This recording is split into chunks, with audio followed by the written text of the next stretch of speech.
Овогодишната листа ги одразува маркантните промени во глобалната економија.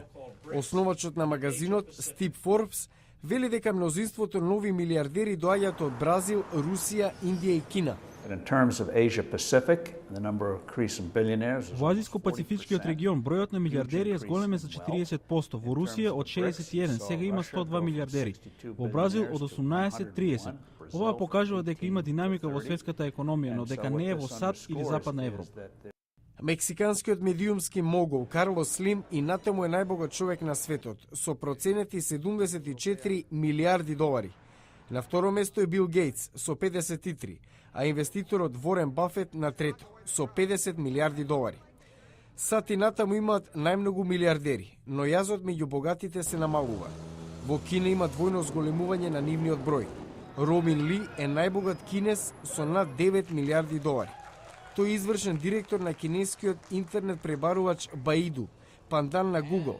Ли е символ на промените што се случуваат во Кина, вели Расел Фланери од Forbes.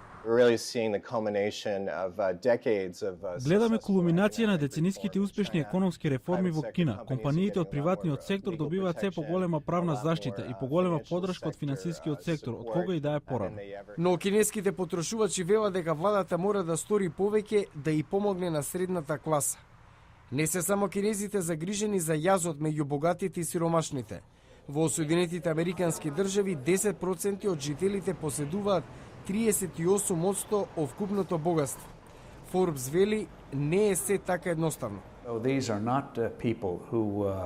Ова не се луѓе кои седат на купишта скапоцен наки. Тие создаваат бизниси и ако им оди, тогаш ни оди на сите нас. И покрај тешките економски времиња за многумина, богатството на милиардерите во светот се зголемило за преку 25%. Просечното богатство изнесува 3,7 милиарди долари. Лани тој износ беше 3,5 милиарди.